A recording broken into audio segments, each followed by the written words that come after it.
नमस्कार। दिन भर की बड़ी खबरों के विश्लेषण के कार्यक्रम सुनिए सच में आपका स्वागत है। मैं हूं मुकेश कुमार। तो दोस्तों, शुरू करते हैं आज का सुनिए सच। आज के खास खबरों पर नजर डालते हुए, मोदी सरकार बैकफुट पर, किसानों को दिल्ली में आने की इजाजत। उद्धव ने मोदी सरकार को चेताया, नपुंसक नहीं हूं, छोड़ूंगा नहीं। सुप्रीम कोर्ट ने अर्नब पर बरसाई कृपा, गिरफ्तार नहीं किए जा सकेंगे। ममता बनर्जी को बड़ा झटका, वरिष्ठ मंत्री शुभेंदु अधिकारी ने पद छोड़ा। अतिक्रमण मामले में कंगना की जीत, मगर कोर्ट ने कहा संयम बरतें। खास खबरों पर नजर डालने के बाद अब वक्त है बड़ी खबरों के विस्तार से विश्लेषण का। लेकिन उसके पहले आपसे एक छोटा सा निवेदन यह है कि गोदी मीडिया के चाल चरित्र से हम बखूबी वाकिफ हैं कि वो किस तरह से खबरों को तोड़ता मरोड़ता है और सत्ता के एजेंडे को आगे बढ़ाने की कोशिश करता है। ऐसे में जरूरी है कि स्वतंत्र पत्रकारिता का साथ दिया जाए, उसकी ताकत बना जाए। सत्य हिंदी की सदस्यता योजना इसी दिशा में एक बड़ा कदम है। इसमें आर्थिक योगदान देकर आप स्वतंत्र पत्रकारिता को मजबूती प्रदान कर सकते हैं। इसके लिए इस वीडियो के साथ दिए गए डिस्क्रिप्शन में जाइए, उसमें एक लिंक है, उसको क्लिक कीजिए। क्लिक करने से आपके सामने सदस्यता योजना का पूरा ब्यौरा आ जाएगा और उसमें से आप अपने लिए कोई भी सदस्यता चुन सकेंगे। हमें उम्मीद है कि सत्य हिंदी को प्रोत्साहित करने के लिए आप ये कदम जरूर उठाएंगे। तो आइए अब सिलसिला शुरू करते हैं आज की बड़ी खबरों के विश्लेषण का। सबसे पहले लेते हैं आज की सबसे अहम खबर। कृषि कानूनों के खिलाफ हुंकार भर रहे हरियाणा और पंजाब के किसानों के संघर्ष के सामने केंद्र सरकार को झुकना पड़ा है। उसने किसानों को दिल्ली के अंदर आने की इजाजत दे दी है, लेकिन इस दौरान पुलिस उसके साथ रहेगी। इससे पहले किसान लगातार संघर्ष करते हुए शुक्रवार सुबह दिल्ली सीमा पर पहुंच गए थे। इस दौरान पुलिस ने आंसू गैस के गोले दागे, ठंडे पानी की बौछारें छोड़ी और लाठी चार्ज भी किया। यही नहीं, जगह जगह हाईवे पर गड्ढे भी खोदे गए थे। हरियाणा सरकार की कोशिश थी कि किसान किसी भी कीमत पर दिल्ली न पहुंच पाए। इसलिए हरियाणा पंजाब सीमाओं से जो किसान आगे बढ़ चुके थे, उन्हें दिल्ली हरियाणा की सीमा पर रोके जाने के लिए जोरदार तैयारी की गई थी। गुरुग्राम, फरीदाबाद, बदरपुर, सिंधु और टिकरी सीमा को पूरी तरह से सील कर दिया गया था। वहीं पंजाब हरियाणा के किसानों को उत्तर प्रदेश के किसानों का भी समर्थन मिल गया है और यूपी में भारतीय किसान यूनियन ने मुजफ्फरनगर, मेरठ, बागपत में हाईवे को जाम कर दिया। उधर राजस्थान सीमा पर मेधा पाटकर के नेतृत्व में महाराष्ट्र, केरल और राजस्थान के किसान भी दिल्ली आने की कोशिश कर रहे हैं। इसके अलावा देश के कई और हिस्सों से भी किसानों के प्रदर्शनों की खबरें आ रही हैं। तो पूरे देश में किसानों का आंदोलन जोर पकड़ रहा है। लेकिन दिलचस्प बात यह है कि पंजाब और हरियाणा के किसानों ने जिस तरह से जोरदार संघर्ष किया और हरियाणा की सीमाओं को लांघते हुए दिल्ली की सीमा तक पहुंच गए, उसने हरियाणा सरकार और दिल्ली में स्थित केंद्र सरकार दोनों के हाथ पांव ढीले कर दिए और अंततः उन्हें लगा कि अब इन्हें दिल्ली आने की इजाजत देना पड़ेगा, दिल्ली में प्रदर्शन करने की मंजूरी देनी पड़ेगी और आखिरकार वो उनके सामने झुक गई। अभी तक वो दृढ़ होकर खड़ी थी, अड़ियल रुख अपनाए हुए थी, लेकिन अब उसे झुकना पड़ा है। और जाहिर है कि ये किसानों की एक बड़ी सफलता है कि इस तरह की किलेबंदी के बावजूद उन्होंने सरकार को झुकने के लिए मजबूर कर दिया है। सरकार ने अपनी तरफ से कोई कोर कसर नहीं छोड़ी थी। आंसू गैस के गोले बरसाए, पानी की बौछारें की गईं, जगह जगह खाइयां खोदी गईं, जगह जगह कंटेनर खड़े कर दिए गए ताकि ट्रैक्टर लेके किसान आगे न बढ़ सके। लेकिन उन्होंने अपने रास्ते बनाए, अपने हौसले बुलंद रखे और आखिरकार दिल्ली की सीमा पर दस्तक देने पहुंच गए। और जैसे ही दिल्ली पर पहुंचे, तुरंत केंद्र सरकार को भी झुकना पड़ा और उसने उन्हें प्रदर्शन की इजाजत दे दी। केंद्र सरकार अगर थोड़ा समझदारी दिखाती तो ये प्याज भी खाने और जूते भी खाने वाली स्थिति उसके सामने न आती और उन्हें प्रदर्शन का इजाजत देती, तो किसान आते, अपना प्रदर्शन करके वापस लौट सकते थे। लेकिन अब ये उसकी कमजोरी उसके सामने आ गई है। और यही नहीं, हरियाणा और पंजाब के किसान ही नहीं, उत्तर प्रदेश के किसान भी अब उनके साथ आ गए हैं और भी प्रदेशों के किसान साथ आ गए। जैसा हमने आपको बताया कि राजस्थान और यूपी के बॉर्डर पर केरल, कर्नाटक, राजस्थान और महाराष्ट्र के किसान भी दिल्ली आने के लिए तैयार खड़े हैं, क्योंकि उत्तर प्रदेश सरकार उनको आने नहीं दे रही है, इसलिए वो आ नहीं पा रहे हैं। तो ये देश भर में जो किसानों का आंदोलन खड़ा हुआ है, ये केंद्र सरकार की जिस तरह की नीतियां हैं और जिस तरह के उसने कानून बनाए हैं, उसके खिलाफ एक जोरदार बुलंद आवाज है और उसे केंद्र सरकार को सुनना चाहिए। इससे से जुड़ी अगली खबर है कि किसानों के प्रदर्शन को लेकर केंद्रीय कृषि मंत्री नरेंद्र तोमर ने कहा है कि सरकार बातचीत के लिए तैयार है और 3 दिसंबर को बातचीत के लिए सभी किसान संगठनों को बुलाया गया है। वहीं पंजाब के मुख्यमंत्री कैप्टन अमरिंदर सिंह ने ट्वीट करके मोदी सरकार से कहा है कि वो तुरंत किसानों से बात करे, 3 दिसंबर तक रुकने की क्या जरूरत है। कैप्टन ने कहा, किसानों की आवाजों को दबाया नहीं जा सकता है। कैप्टन ने कहा कि और जो लोग ये आरोप लगा रहे हैं कि कांग्रेस ने इन किसानों को भड़काया है, वो क्या ये नहीं देख पा रहे हैं कि देश भर से किसान दिल्ली की ओर आ रहे हैं। ये उनकी जिंदगी और रोजी रोटी का सवाल है, उनको किसी के भड़काने की जरूरत नहीं है। कर्नाटक के पूर्व मुख्यमंत्री सिद्धरमैया ने कहा, जब पूरा किसान समुदाय इन नए कृषि कानूनों के खिलाफ है तो सरकार इन कानूनों को बनाए क्यों रखना चाहती है? क्या पूंजीपतियों के हित किसानों के जीवन से अधिक महत्वपूर्ण है? कांग्रेस के पूर्व अध्यक्ष राहुल गांधी ने भी ट्वीट करके कहा है कि प्रधानमंत्री को याद रखना चाहिए था, जब जब अहंकार सच्चाई से टकराता है तो पराजित होता है। सच्चाई की लड़ाई लड़ रहे किसानों को दुनिया की कोई सरकार नहीं रोक सकती। मोदी सरकार को किसानों की मांगे माननी ही होगी और काले कानून वापस लेने ही होंगे। ये तो बस शुरुआत है। पंजाब में आम आदमी पार्टी के प्रभारी जरनैल सिंह का कहना है कि जब तक बीजेपी सरकार तीनों काले कानूनों को वापस नहीं लेती, तब तक किसान खामोश नहीं बैठेंगे। बता दें कि दिल्ली पुलिस ने केजरीवाल सरकार से 9 स्टेडियम को अस्थायी जेल बनाने की मांग की थी, जिसको केजरीवाल सरकार ने नकार दिया है। तो अब जाकर नरेंद्र तोमर कह रहे हैं कि 3 दिसंबर को हम किसानों से बातचीत करने के लिए तैयार हैं। 1 महीने पहले से ये ऐलान कर रखा था किसानों ने कि हम प्रदर्शन करने आ रहे हैं, लेकिन इतने समय में हमारे कृषि मंत्री महोदय को ये होश नहीं आया, ये समझ नहीं आई कि वो किसानों को बुलाकर बात करके कोई रास्ता निकालते। एक बैठक उन्होंने की भी थी 3 दिसंबर को, उसके बाद और 3 नवंबर को, इसके बाद भी बैठक हो सकती थी, लेकिन ये सरकार जिद्दी है, अड़ियल है और इसे लगता है कि वो अपनी ताकत के बल पर किसी भी आंदोलन को दबा सकती है, किसी भी आवाज़ को कुचल सकती है, और वो इसी इरादे के साथ आगे चल रही थी। लेकिन किसानों ने जिस तरह से हौसला दिखाया, संघर्ष किया, उसने कृषि मंत्री के और सरकार के हाथ पैर ढीले कर दिए हैं और उन्हें पीछे हटने के लिए मजबूर कर दिया। लेकिन दुखद बात यह है कि जब किसान संगठन और किसान दिल्ली के दरवाजे पर खड़े हैं तो 3 दिसंबर को बातचीत का कार्यक्रम क्यों तय किया जा रहा है? ये तुरंत क्यों नहीं हो सकता है? जाहिर है कि सरकार की मंशा, ऐसा नहीं लगता कि वो कोई समाधान निकालने की कोशिश करना चाहती है, बल्कि किसी तरह से आंदोलन पर पानी फेरना चाहती है, कभी ताकत के बल पर और कभी छल कपट से।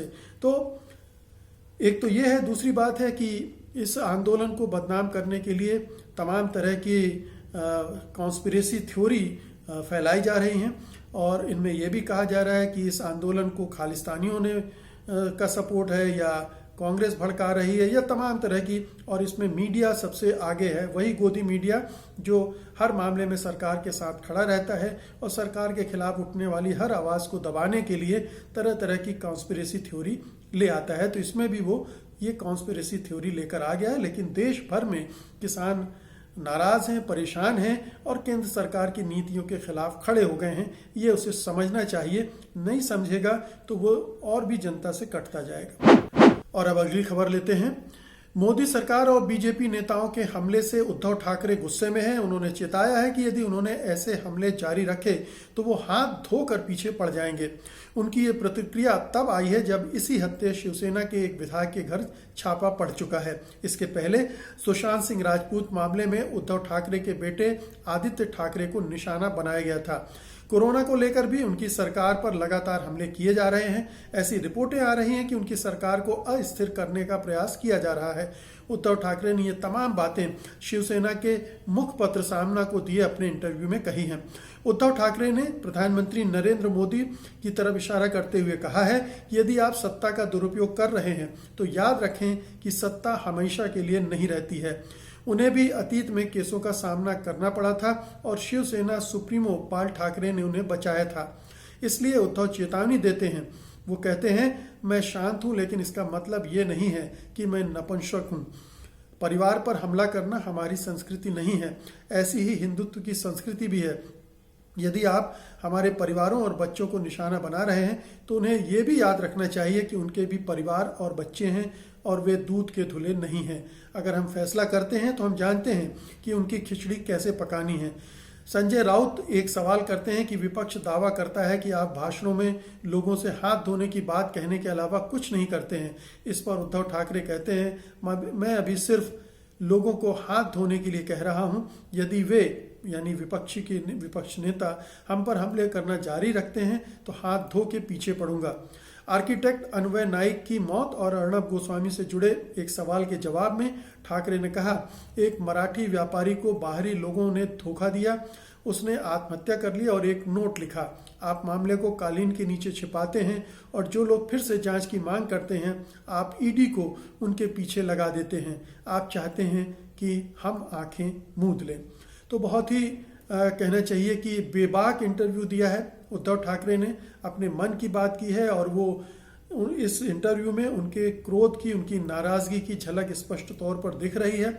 उनकी सरकार पर लगातार हमले कर रही है बीजेपी।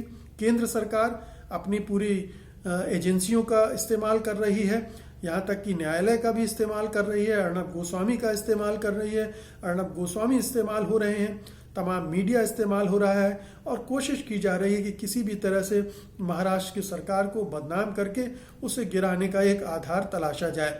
और ये लगातार उद्धव ठाकरे देख रहे हैं। उन्होंने कई बार रिएक्ट किया है, लेकिन बहुत ही संयमित ढंग से रिएक्ट किया। ये पहली बार है जब उन्होंने इस तरह से तीखे शब्दों का इस्तेमाल किया है कि मैं नपुंसक नहीं हूँ और मैं हाथ धो के पीछे पड़ूंगा और आपके बच्चे भी दूध के धुले हुए नहीं हैं। इस तरह के जुमलों का सब शब्दों का इस्तेमाल किया है।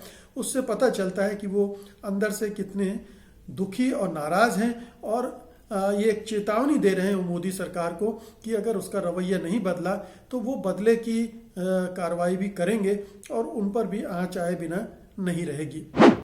अगली खबर लेते हैं। सुप्रीम कोर्ट ने अर्णब गोस्वामी को बड़ी राहत देते हुए कहा है कि उन्हें दी गई अंतरिम जमानत हाईकोर्ट से अर्णब की लंबित याचिका निपटाए जाने तक जारी रहेगी और अगर हाईकोर्ट ने विपरीत फैसला दिया तो भी 4 सप्ताह तक प्रोटेक्शन जारी रहेगा।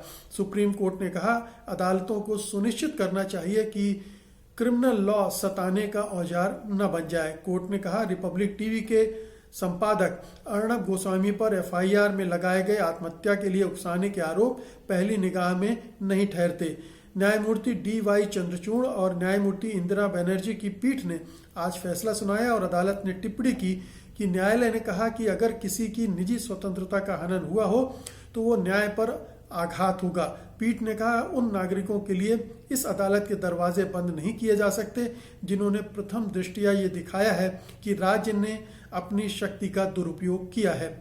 उच्चतम न्यायालय ने इस मामले में 2 आरोपियों एन शारदा और फिरोज अहमद शेख को 50-50 हजार रुपए के निजी मुचलके पर अंतरिम जमानत दी और उन्हें सबूतों से छेड़छाड़ नहीं करने और जांच में सहयोग करने के निर्देश दिए। रिपब्लिक चैनल के प्रधान संपादक अर्णब गोस्वामी ने अंतरिम जमानत देने से इनकार करने के बाद बॉम्बे हाईकोर्ट के फैसले को सुप्रीम कोर्ट में चुनौती दी थी। तो एक बार फिर से सुप्रीम कोर्ट अर्णब गोस्वामी के बारे में काफ़ी नरम दिखा है, काफ़ी उनकी रक्षा के लिए तैनात दिखा है और इस तरह से पूरी एक सुरक्षा दे देना कि जब तक मामला चलेगा तब तक गिरफ्तार नहीं किया जाता और अगर विपरीत फैसला भी आया तो 4 हफ्तों तक गिरफ्तार नहीं किया जा सकता है। ये बताता है कि पूरी न्याय व्यवस्था एक जो माथा देखकर तिलक लगाने वाली बात है उस तरह से चल रही है। ये इतनी सुरक्षा दूसरे जो याचिका करता है उनको क्यों नहीं मिलती है।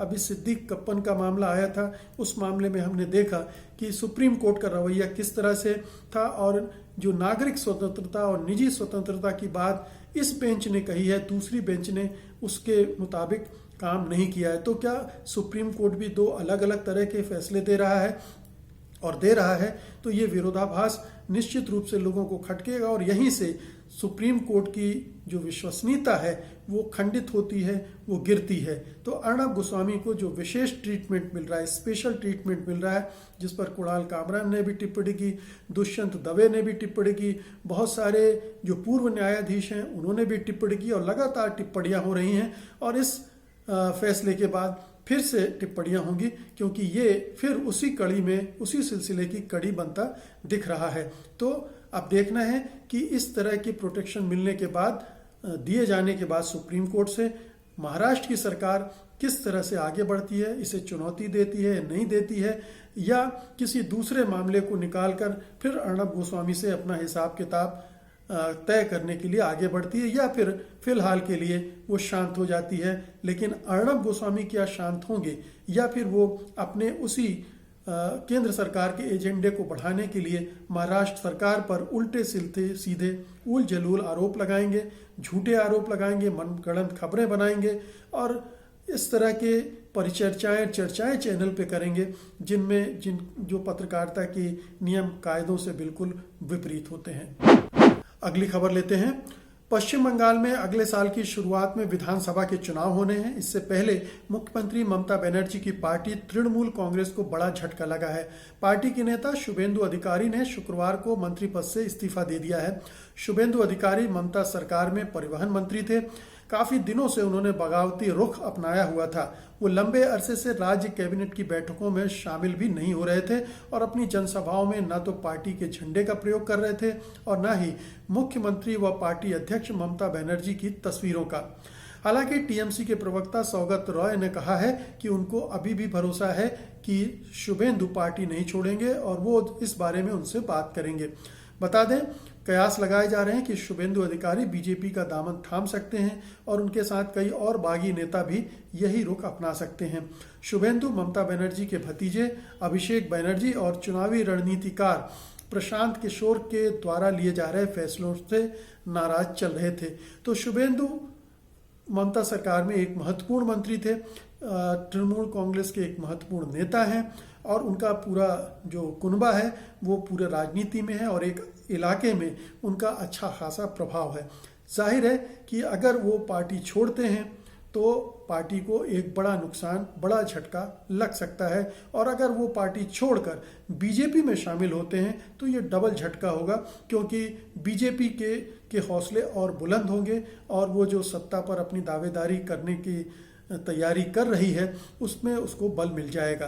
तो ये एक ममता बनर्जी के लिए ये एक चुनौती भी है कि किस तरह से अपनी पार्टी को ऐसे मौके पर टूटने से रोकें, टूटने से बचाएं, क्योंकि बीजेपी लगातार पार्टी को तोड़ने की कोशिश कर रही है। बहुत सारे नेताओं को वो लालच दे रही है और अपने पार्टी से जो ज्वाइन कराने की कोशिश कर रही है।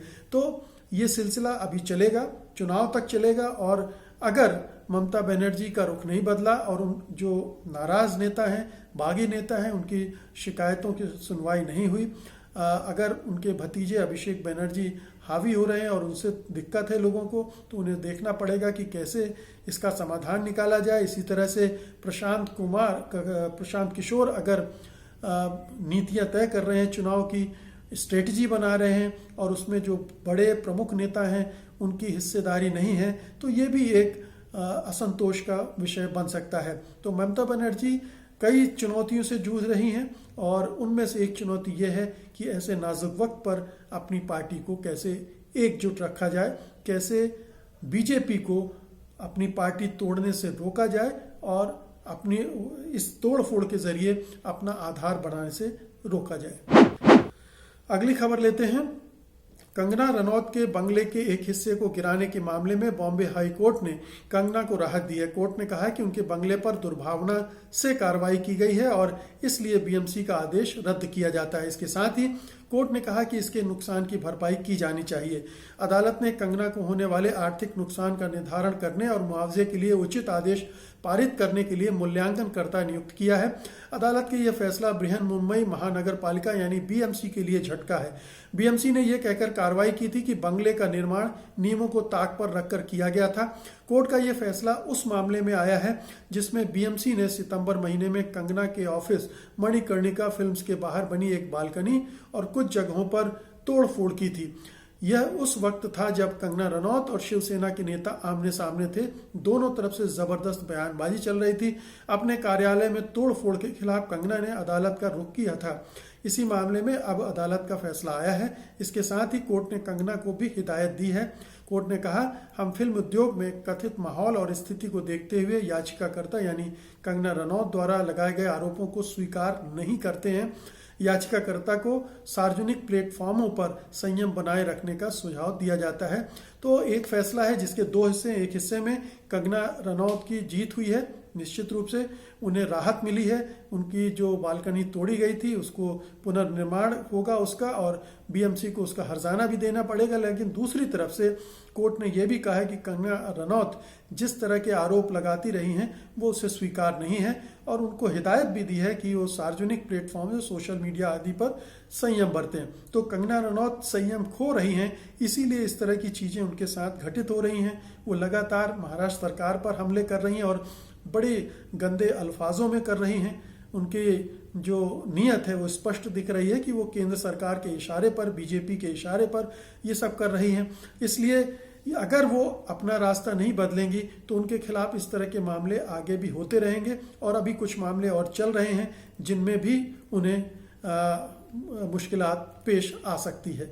तो दोस्तों, ये थी आज की खास खबरें और उनका विश्लेषण। और मुझे उम्मीद है कि आपको ये पसंद आएगा। आप इस वीडियो को लाइक करेंगे, शेयर करेंगे, और जिन्होंने अभी तक सत्यहिंदी.com को सब्सक्राइब नहीं किया है उसे तत्काल सब्सक्राइब करेंगे। अब मुझे अनुमति दीजिए, कल मैं फिर हाजिर होऊंगा कल की बड़ी खबरों के साथ, उनके विश्लेषण के लिए। तब तक के लिए नमस्कार। सत्य हिंदी के और वीडियोस को देखने के लिए हमारे YouTube चैनल को सब्सक्राइब करें और सीधे नोटिफिकेशन पाने के लिए बेल आइकन दबाएं।